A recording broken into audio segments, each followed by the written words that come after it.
कामचोर देवरानी। एक बार की बात है, सुषमा अपने पूरे परिवार के साथ खुशी खुशी मोहन नगर में रहती थी। उसकी 2 बहुएं थी, पल्लवी और शिवानी। एक दिन दोनों बहुएं रसोई में काम कर रही होती है कि तभी उनकी सास सुषमा उन्हें बुलाती है। अरे बहू, जरा इधर तो आना। शिवानी, जरा जाकर देखना सासू माँ क्या कह रही हैं। दीदी आप ही देख लो ना जाकर, आपको भी तो सुनाई दे रहा है। अरे मैं आटा गूंद रही हूँ ना, तुम चली जाओ। हाँ तो मैं भी तो सब्जी काट रही हूँ ना दीदी। अरे बहू जल्दी आओ। ओफो, ये तो जाएगी नहीं, मैं ही जाकर देखती हूँ कि क्या करना है। पल्लवी सुषमा के कमरे में जाती है। जी मम्मी जी, क्या हुआ?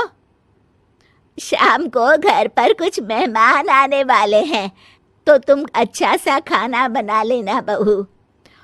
ठीक है मम्मी जी, आप बता दीजिए क्या क्या बनाना है और कितने लोग आ रहे हैं। सुनील की मौसी जी और उनका पूरा परिवार आ रहा है। कुल मिलाकर 3 लोग और हमें मिलाकर हुए 9 लोग। तो अभी से ही तैयारी करना शुरू कर दो। और हाँ, घर की सफाई भी कर देना, हाँ अच्छे से। जी मम्मी जी, सब काम हो जाएगा, आप चिंता मत कीजिए। पल्लवी शिवानी को घर में मेहमान आने वाले हैं इसके बारे में बताती है। क्या 9 लोगों का खाना बनाना होगा, घर की सफाई करनी है? बाप रे, सासू माँ ने तो हमें घर की नौकरानी ही समझ कर रखा है। ऐसा नहीं बोलते शिवानी, हम इस घर की बहू हैं और घर के काम करना हमारा फर्ज है। दीदी तो है ही सासू माँ की चमची, जब देखो सासू माँ सासू माँ। मैं तो इतना सारा काम नहीं करने वाली। शिवानी कपड़े लेकर गमला साफ कर रही होती है और चक्कर आने का नाटक करने लगती है। मेरा सर चकरा रहा है। तभी वहां पल्लवी और सासू माँ जाते हैं। अरे बहू, क्या हो गया तुम्हें? मम्मी जी, बहुत तेज सर में दर्द हो रहा है। तुम एक काम करो शिवानी, आराम कर लो। नहीं नहीं दीदी, घर में मेहमान आने वाले हैं, मुझे आपकी मदद करनी चाहिए। अरे कोई बात नहीं शिवानी, तुम आराम कर लो, मैं सब काम कर लूंगी। ठीक है दीदी, अगर आप इतना कह रही हैं तो आराम कर लेती हूँ। शिवानी आराम से अपने कमरे में मैगजीन पढ़ रही होती है। इसे कहते हैं आराम की जिंदगी। इतना सारा काम। चलो सारा काम खत्म हो गया, शिवानी को देखाती हूँ। शिवानी अपने कमरे में ईयरफोन में गाने सुनते सुनते सो जाती है और उसके साइड में मैगजीन भी रखी होती है। पल्लवी वहां आ जाती है और वो सब देखती है। ओहो, तो मतलब सब काम चोरी का बहाना था। अभी बताती हूँ इसको। घर का सारा काम मुझे करना पड़ा और ये महारानी यहाँ मैगजीन पढ़ रही है, गाने सुन रही है। पल्लवी रसोई से एक प्लेट और चम्मच लेकर आती है और शिवानी को थाली बजाकर उठाने लगती है।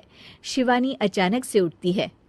उठ गई महारानी, गाने भी सुन लिए, मैगजीन भी पढ़ ली। तुम तो बहुत बड़ी झूठी निकली शिवानी। तुमने सर दर्द का बहाना बनाया ताकि काम करने से बच सको।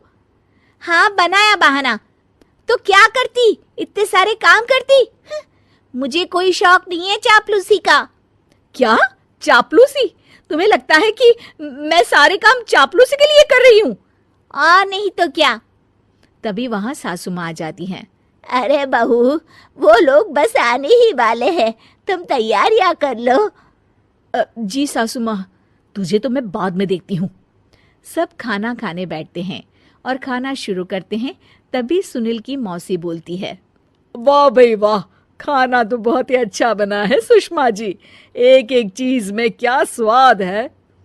ये सुनकर शिवानी मुंह बना लेती है। उसे अपनी जेठानी की इतनी तारीफ रास नहीं आती।